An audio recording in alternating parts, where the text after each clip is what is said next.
Hey everyone, this is Saul from Three Kingdoms Games, coming to you today with Ravnica Allegiance Spoilers Part 3. Now, I've been having fun doing this series, so hopefully you'll check out those other videos. Those are in the description box down below. There's Part 1 and Part 2, obviously.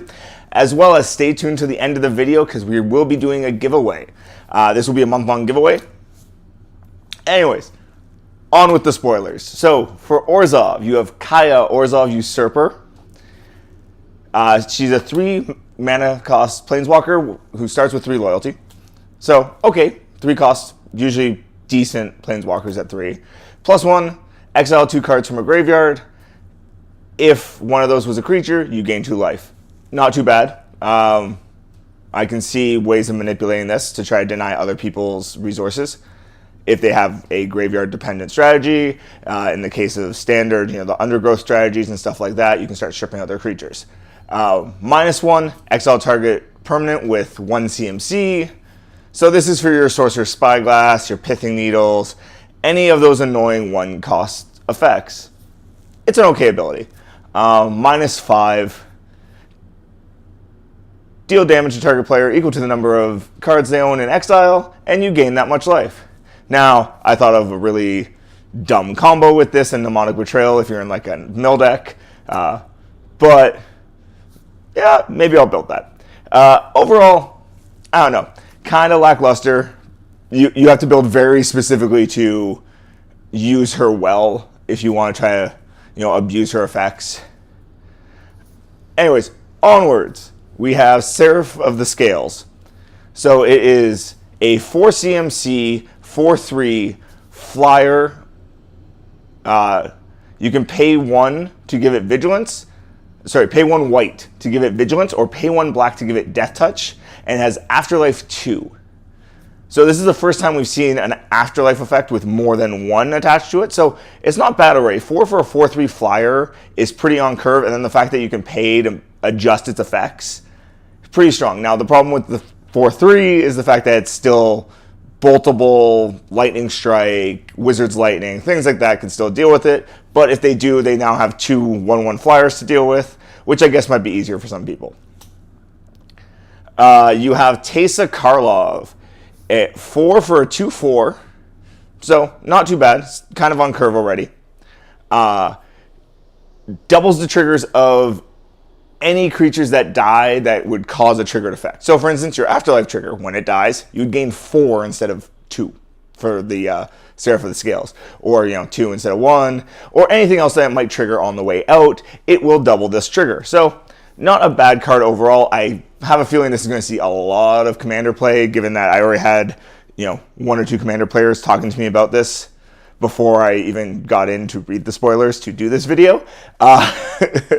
As well as all your tokens have vigilance. That's pretty cool. That's pretty huge. But they've already kind of given you ways in standard to deal with token strategies and stuff like that. It's still not a bad card overall. Now we will continue on to Azureus. Azureus, you got your Planeswalker, Dovin Bond. Again, another 3 cost with 3 loyalty Planeswalker, so should be okay. +1, till end of turn, Dovin Bond Grand Arbiter gains a loyalty for each damage your creatures deal to a player through combat damage. That's pretty huge. So if you drop him after you have Niv Mizzet or anything else out, or any of the flying trample creatures, which there's a bunch out there now, you can gain loyalty on him pretty quickly. Not too bad. -1, you get a 1/1 flying Thopter, because of course it's Dovin Bond, you're going to be doing Thopters. Flying Thopter token, and you gain 1 life. It's okay. It's nothing great. -7. This one, if you can manage to pull it off, is pretty huge. Because -7, you look at the top 10 cards of your library, take 3 into hand, and randomize the other 7 and put them to the bottom. That's big. That's going to refill your hand. But at -7, again, odds are you're probably winning anyways, so I don't see why you would need to win more with this. You have, next up, we have Precognitive Perception.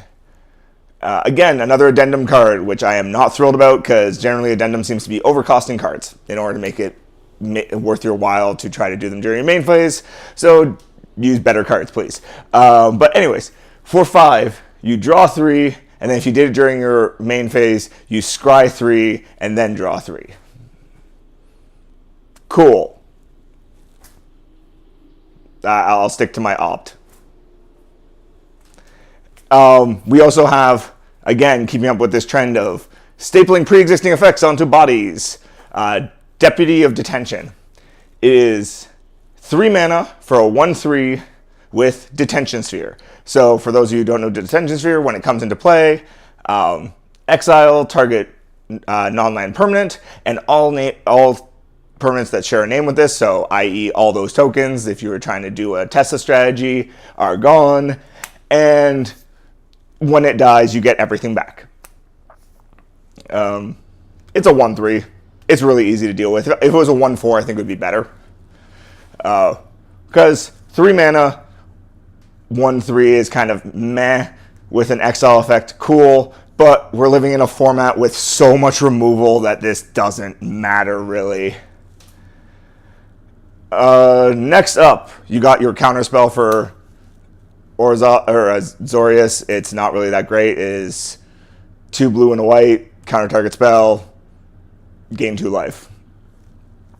I'll stick to Sinister Sabotage because, again, 2 life in the realm of things, because it's only 10%, is really easy for your opponent to overcome. It's not huge to deal with. So, frankly, let's just not talk about this card much more. Rakdos. We got some good spoilers. I'm happy with this one. First one up, which is one that I think is fantastic, is Spawn of Mayhem. It's 4 CMC for a 4/4 flying trample, or flample, as some people have been calling it. That at the beginning of your upkeep, deal 1 damage to each player. If you have 10 or less life, it gets a +1/+1 counter. Already 4 for a 4/4 flyer with trample, and it has a cool ability, makes it really good. Now, the fact that with Spectacle, it costs you 3 instead of 4. So instead of 2 colorless and 2 black, it is 1 colorless and 2 black, is fantastic. All it means is I'll do what I usually do in an aggro deck anyways, which is attack, and then play everything in my second main phase. So I attack, you lose life, I play this for 3. That's really good. That means on turn 3, I could potentially be dropping this thing. And if you don't have a removal, it's put you on a clock really, really fast. Next up, we have Judith, the Scourge Diva. When it enters, it doesn't do anything. I don't know why I said when it enters. It's a +1/+0 to all your other creatures, so it's a nice little Anthem effect for 3, which will fit into a lot of Rakdos decks, I have a feeling. And then whenever a non-token creature dies, non-token creature you control dies, you can deal 1 damage to any target. So it means that if you chump block while it's out, or they chump block something while it's out, you can then start picking off things, or suddenly, you know, that thing that's only dealing 2 damage to a 3 defender, you now can do that last point of damage through Judith. I think it's pretty good. The fact that it is a 2/2, so it's shockable, does make it a little bit of a downside. But overall, I don't think she's that bad. All right, on to Gruel. Gruel, you have Ravager Worm. I don't think this card's going to see a lot of play, but I could be wrong. It's a 6 CMC, 4/5. When it comes into play, you get to choose one of 2 things. Oh, it also has Riot. So, sorry, you have to choose 2 things anyways. Riot. So, you get a choice between it getting haste or it getting +1/+1. So, makes it a little bit better at that point because, you know, Riot breaking the curve of things. You get to choose to have it either fight something when it comes out, or you can have it destroy a land with an activated ability that's not a mana ability. That is still pretty huge because you can deal with your Legion Landings, your Hadana's Climbs, and all the other shenanigans that we got from Ixalan flip lands. But at 6 CMC, I don't know how much play it's really going to see. Maybe if there's more hard ramp revealed, could work. You have next up we have Scoggins. Scaragin, I don't know how you say this word, Hellkite. It is a Riot effect again, so you get to choose +1/+1 counter, trample. or haste, is a 4/4 flyer. So already not too bad cost-wise. You can pay 4 to deal 2 damage, divided how you choose among any 2 creatures, so long as it has a +1 counter on it. So if you want to use the second effect of it, you have to riot and give it a +1 counter. Not the worst drawback. I can still see it doing some work. But overall, meh, there's better flyers. Bolok Clan Crasher is next. 5 CMC for a 4/4. It will tap, remove a +1 counter from one of your things, and deal 2 damage to any target. Again, maybe gives you some extension into late game, but 5 CMC for a 4/4, kind of undercosted, or overcosted, and then I need to wait a turn to actually do anything with it. Plus, it relies on me either playing some kind of teamer mashup so I can have a lot of +1 counters to abuse, or be using stuff for Riot, not using the haste side of it, and then using this. So I don't think overall it's actually that great a card. Again, could be very wrong.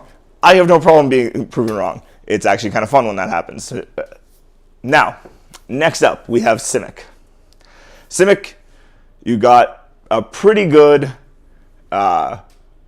overall, another Hydra kind of effect got introduced into Standard. Woo. Hydroid Crassus, which is a jellyfish Hydra. Kind of love the art on it because, in place of the jellyfish tentacles, you have Hydra heads. It is an X and Simic card. So X, green, blue. It comes in with X +1/+1 counters on it, like any other Hydra, but you also draw half of X's cards and gain half of X's life, rounded down. It also has flying and trample. So, overall, okay card. Maybe not going to see a ton of constructed play, but in limited, this thing is going to be a huge bomb. If you see this in limited, take it. Even if you're not in Simic, just to stop other people from taking it. Please, take it. Also, next up, for Simic, Biomancer's Familiar. I think this card is fantastic. So 2 cost, so Simic, again, blue-green. Creatures you control's activated abilities cost 2 less. That's pretty good. That's, there's a lot of things you can abuse with that. And then the second half of it is you tap it, and target creature can adapt this turn as if it didn't have +1/+1 counters. So the next time it would adapt, it ignores the +1 counters. So we already talked about Zagana in depth in the last one. So you could Zagana for 4 mana instead of 6. She gets her 4+1 counter, 4+4+4 counters, and then later on, if you have this thing out, you can do it again. So it becomes potentially a 12/12 flying trample. Sorry, 12/12 trample, and then Hadama's Climb flying doubles wins. Yeah. So really good card overall. Oh, now they started to do some of the generic spoilers finally. Generic spoilers are always cool. There were certain ones we knew were coming. You got the Shocklands, you got the Lockets, and you got the Guild Gates. Those are obvious. Those are things that I'm not really going to waste much time with because we knew what was up with those. You also get now Mass Manipulation. Mass Manipulation is a 4 blue XX effect. For 4 blue and XX, gain control of X planeswalkers and creatures. This is kind of fun. I can see this in Commander doing a lot of work. In Standard, maybe. It might be a good sideboard answer to like your Niv Mizzets, or if they, for some reason, Teferi and don't have a counterspell to protect it. But overall, it's an okay card. I don't see it doing a lot, but, I could be... Well, now I'm probably right on this one. It's not going to see much play. If you could steal one, cool. If not, meh, it's whatever. Sphinx of Foresight. Now, this is a card I am very, very excited about. It is 4 for a 4/4 with flying, and at the beginning of your upkeep, you scry 1. Already solid card for control decks. The upside of this is that if it's in your opening hand, you reveal it, and you get to scry 3 at the start of the game. So I show you that I have a 4-drop coming. Cool, it gives you very little information. But then I get to set up 3 cards. That's huge. You know, maybe I have 3 lands in hand and I don't want to see a land for a while. Oh, look, I can scry away lands now. Overall, pretty solid card. I think you're going to see this as a finisher in a lot of stuff. You also have Amplifier got revealed. It's an interesting card. The fact that you go dig through your deck, reveal a creature, well, reveal cards from the top of your library to reveal a creature, and it gains double that creature's power and double that creature's toughness till end of turn. I think it's pretty cool. A lot of fun. You can see this working in some weird ramp, big stompy decks. So you're probably going to see some kind of Naya thing with this because, you know, dinosaurs were kind of big. You know, you flip out, you reveal a Carnage Tyrant, this thing gets huge, and now you have to deal with it. But it's still chump blockable because I'm pretty sure it doesn't get its keywords. So there you have it. Those were the major spoilers for this week. Now, on to that giveaway I was talking about. So, what you need to do to enter the giveaway, because we're going to be giving away 3 of these J Spellbooks. Now, this will be a month-long giveaway. So, over the course of all our videos this month, I will be mentioning this again. What you need to do to enter is like this video, subscribe to the channel, and comment below. And when you comment, I want you to tell me what your favorite guild is in Ravnica Allegiance. Doesn't have to be because of the cards that are spoiled yet. I just want to know what is your favorite guild and why. As always, if you can follow us on all major social media platforms, that's in the description box down below. Follow us at 3kingdomsgames.com to read our blogs. I'll see you next time.